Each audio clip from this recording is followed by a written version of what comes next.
Is your pastor on the FBI's most wanted list? I certainly hope not, but we're going to talk about one that was in just a minute.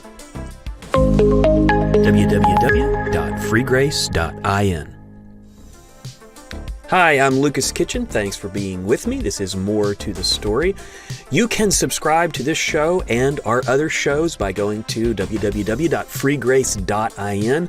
You can get daily or weekly updates on the content that we make. And by the way, we're launching a new kids show today, a podcast for kids. It's brand new. I think your kids will love it. It's free grace. It's Christian oriented. It's a great way to get your kids started in the morning. It's called Free Grace Kids. So check that out. Now, what we're going to talk about today is not really kid-friendly. I mean, it's not inappropriate. I'm not going to use any bad language or anything, but it's really a bit frightening. We're going to talk about a criminal pastor named Aubrey Lee Price. So Aubrey Lee Price was a pastor in a small town in Georgia, and he was well liked. His congregation seemed to feel that he had a connection with God. But on the side, Aubrey Lee Price had an investment business where he would gain clientele and he would manage their investment accounts. And so he had a growing clientele first in his congregation and then farther beyond that. And he got to the point where he was managing $40 million in his clients' investment accounts. Think about that, $40 million. That is a lot of responsibility. Now, there was something odd about the investment accounts that he was managing. During the market crash of 2008, do you remember this? There was a recession. There was a housing bubble that they say popped, but I think exploded. It was just a really bad time in the economy for a lot of people. But guess what? His investment accounts during that period had a really odd ROI, return on investment. They were growing. He would show his clients the numbers and they were stunned. How are you doing this, Aubrey? They called him Lee. How are you doing this, Lee? The numbers are rising. We're making money even when the economy is tanking. Now, many of them probably should have thought there's something wrong with this picture at that point, but they stuck with him because what they were seeing was their money was growing. During this time, and not long after that, he decided that he would take his clients' money and he would buy a struggling, failing bank. There was a bank in a neighboring town that was about to be closed, and for some reason he decided to buy up that bank, which was just bleeding money, and it was a terrible idea. And so he bought this bank, and suddenly he was liable for all of its loans and all of its failed investments, and he was immediately sinking financially. And so what he did was he took all of the money that had been poured into that failing bank, he pulled it out, and he stuck it in the stock market and tried to use the practice of day trading to make the numbers grow, make it work. That failed. That within itself, I suppose, was not technically illegal, but what he did next was most definitely illegal. He took the money and he ran. He disappeared out of town. He ostensibly sold his business, although it seemed to be a shell business by that point. And he ran, and it wasn't long before the FBI had him on their most wanted list. Now, I don't know what the time frame was here, but it wasn't long after that a suicide note surfaced claiming that he was going to kill himself. He said he had diving weights and he was going to go out into the ocean and he was going to drown himself. And it turns out that was just an attempt to try to escape the consequences of what he had done. Because what he actually did was he went down to South America and he bounced around down there like a pinball with $40 million. Although who knows what the actual numbers were by the time his investments had tanked. But he got away with millions. Now, at this point, the U.S. government got involved and they assigned a receiving lawyer to try to recover some of the assets for those scammed investors. And about this time, they began to explain to those scammed investors that the whole thing was a Ponzi scheme. Now, if you don't know what a Ponzi scheme is, sometimes it's called a pyramid scheme. Basically, what it means is you're not actually making money. You're just bringing new money in from new investors or new, sometimes they're called members, and it builds this pyramid. And so what he was doing is each time he would bring in a new supposed investor, he would take their money and he would disperse it around the accounts of previous investors. So even though the stock market and the economy was tanking, he could cook the books, make it look like their investments were growing, and continue through word of mouth to gain new clients. He was totally scamming people, and he was using his trust as a local pastor to build that clientele. I mean, after all, pastors are honest, right? You couldn't be a criminal. Well, a couple of years later, after he'd bounced around South America for quite some time, he was stopped on a routine traffic stop for a traffic violation in the United States, and it seemed like he was eager for the police officers to know who he was. They found multiple forms of identification on him and no money, apparently. They didn't recover any of the cash he had blown in South America, but they found all kinds of evidence on his laptop that he was who he claimed to be, and that there were many levels of scams that he had been involved in. Now remember, this is a pastor. Now by this point he wasn't a pastor, but this was the pastor of a congregation in Georgia, and they were taken in. This guy was a big criminal. Now, who knows what his motivations were at the very beginning? Maybe he just got in really deep and just didn't have the integrity to admit what he had done. But now he's serving, I think it's a 30-year sentence in jail. And as I was, looking at this story and kind of getting a feel for what it was all about, it made me think of these verses from 1 Timothy. Men of corrupt minds and destitute of the truth. Now, it's talking about certain false teachers who suppose that godliness is a means of financial gain. From such, withdraw yourselves. So this is a direct command to believers that if you find out that whoever is leading your church is in it for the financial gain, you are to withdraw yourself from them. Now, there are many churches that would just completely dry up if people followed this instruction, because there are so many pastors out there who have not gone to the criminal extreme that Aubrey Lee Price did, but who are using the church to absorb massive amounts of cash, massive amounts of resources. And it's all protected under the umbrella of their nonprofit church organization, but they are definitely using it to make money.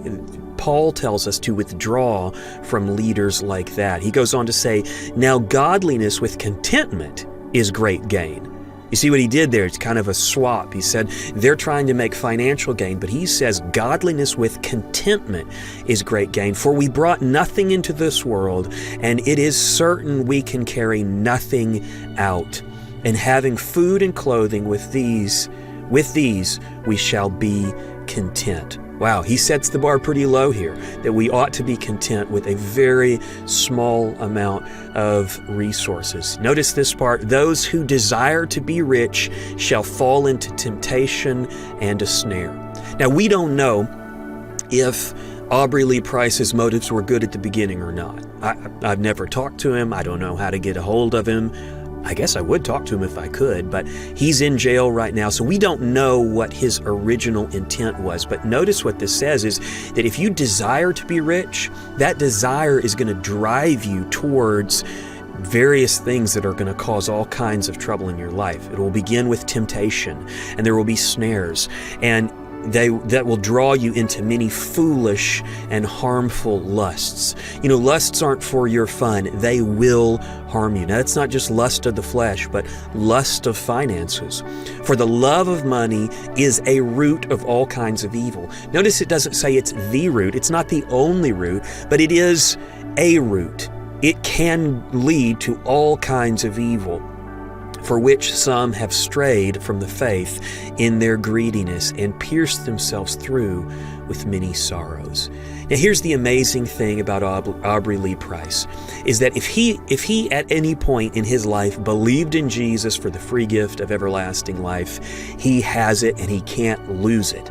That's what free grace means. That is the definition of grace according to Jesus. But notice what Paul says. He says, if somebody chases that greed, then they will pierce themselves through with many sorrows. So while you can't lose the free gift of everlasting life, you can certainly lose the contentment you have in this life. And you can pierce yourself through with many sorrows. And so I would encourage you to think on these things. Think about the kind of damage that greed and chasing money can cause. Now, here's what I want to pivot to. I want to show you a couple of, just a set of basic rules that I would personally use to try to determine if a church is financially responsible. And so I don't know about that church in Georgia that Aubrey Lee Price was leading, but there are so many churches that are financially irresponsible. Now, not all of these mean that the church is in sin, but they might be red flags. And these are just sort of Lucas opinions. Well, a couple of them are biblical, but most of these are just Lucas opinions. These are my opinions on how to identify if a church is being financially responsible. First of all, is the church's leadership responsible in personal finances? Do you know that the conditions for being an elder, one of those conditions has to do with how they deal with money. And that's because they're going to be dealing with money in the church. And so the elders, the church leadership, are they responsible with their own money? That's a good indication of how the church is going to operate. Here's another. If you have access to knowing what the staff's salary is, a general rule of thumb is if you took everybody's working salary in the church congregation and averaged those, the staff's salary ought to be somewhere near that based on where they are in their career. If somebody is, very far, many years in their career, average that against others in the congregation who are at that point in their career, and you get a pretty good rule of thumb. Now, that's not necessarily biblical. It's just kind of my opinion on where salaries ought to be. If you have a pastor or staff whose salaries are just astronomically so much larger than those in their congregation, that's probably a bad sign. That's probably a red flag. Another thing to check is the amount of the budget given to missions and care ministries. You see, missions and care ministries don't benefit donors directly, and there's a temptation in church to take the finances and to allocate those towards things that will benefit donors, because that gets donors to give more money. So it's a good kind of, again, rule of thumb to look at the budget of the church that you attend and check in on the amount that is being given to those types of care ministries, aid ministries, and missions, just to see how that fits together. And that can give you an indication of where that church's financial priorities lie. Here's another one. Does the church that you attend avoid teaching a set percentage of income giving? Now, what I'm talking about is that it is traditional for churches to teach that you are supposed to give 10% of your income no matter what, and they say that you're supposed to give it to the church. The Bible doesn't say that. It's just not in there. What they're usually talking about is a tithing system that was in the Old Testament, but it was a tithing system that was designed to support the Levites and the temple system. Guess what? We don't support Levites, and we don't support the temple system. And by the way, over a period of 3 years, it would be more like 30%, not just 10%. That tithe is just a piece of the giving program in the Old Testament. So my guess is you probably don't really want to model your giving on the Old Testament. So what about the New Testament? Well, one of the greatest passages about giving is that God wants givers to be joyful. So for me, one way to sort of determine the amount I should be giving is to ask the question, what's the amount that gives me the most joy to give? And if you don't know that, if you've never given to, say, a church or a ministry, then experiment with it. Try to see what, maybe break your year up in 3-month segments and say, okay, I'm going to experiment giving 5% of my income to a church or a ministry, and let's see if that brings me joy. And then once you do that, you could try another percentage. You could say 3% or 12% or 50%. A guy that I really respect, who's dead now, but founded the university I got my bachelor's from, he gave 90%, but he also was like a multi-millionaire, but he gave 90% to missions and churches and stuff like that because it gave him joy. He loved doing that. So you might need to experiment to figure out what amount brings you the most joy, but that is how we should be trying to determine these things, is what takes you to destination joy in your giving. But if you're at a church that is enforcing a 10% tithe or strongly pressuring congregants to give 10%, they've gone outside of what the Bible says. Now, if they admit that and say that the Bible doesn't say 10%, but we like you to give 10%, fine. But if they're saying the Bible tells you to give 10%, then they're twisting the message. And most pastors know that. Most pastors that have studied the Bible know that. And so you can trust that they're kind of twisting the story a little bit. Here's another. Does your church have publicly available financial records? Now, they may not post it up on a billboard, but most responsible churches have their budget available when asked. And so it's a good practice. If you can't find it anywhere, if it doesn't get printed on the bulletin, which it rarely does, ask and take a look at the budget, and you can generally tell whether they're being financially responsible. If they don't offer their budget and it's not publicly available, to me that's a red flag. It's not necessarily a sin. There might be reasons to keep it private, but that's a red flag to me. Now, here's probably the biggest one, and this one is a theological issue, like the one before the last one, is does your church resist promising an ROI for giving? Now, what I mean is there are lots of churches out there where the pastor will stand up there and say, if you give to this church, God will give you money in some mysterious way.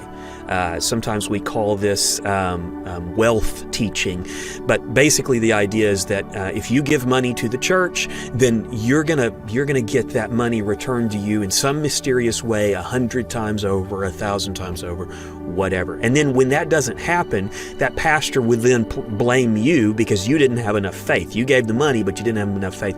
It's a scam, folks. It's a scam. Avoid those types of teachers. Think about what that verse said. If that is the message, if it shows up in more than one message in 10 years, don't go to that church. Avoid that type of teaching. That is scam work. I'm just telling you. Be careful for teachers that do that kind of work. Now, if they're teaching that giving to the church can bring you joy, and it might bring you a return on your investment in the kingdom to come in the form of eternal reward or something like that, game on, man. That's great. That's good theology. But saying that you're going to get a financial benefit in this life for giving to a church, come on. I mean, that's not in the Bible. I'm sorry, it's just not there. When preachers use those kind of verses, what they do generally is they go to the Old Testament and they bury themselves in some statements from the prophets, and those have a really different context. Or they'll use verses that aren't talking about money. They'll talk about what you sow is. What you sow is what you reap. Those are not necessarily talking about money. But here's the thing: if you sow into kingdom work, where do you harvest the reward for that? Will you harvest it in the kingdom of heaven when Christ returns? Now, you might get joy, you might get contentment from doing it, but the ultimate reward is not in this life. It's not in this kingdom. And any preacher that tells you so is, man, they're lying to you. They're just lying to you, and you need to avoid them. And that's my basic rules, not rules, those are my basic opinions on how to identify a financially responsible church. So we've scraped the Milky Way here. We've covered criminal pastors. We've covered financial responsibility. I would encourage you to be thinking about these kind of things as you attend church. And by the way, if you don't attend church, maybe we need to do a video on that in the near future. Well, thanks for watching. I hope to be back with you very soon.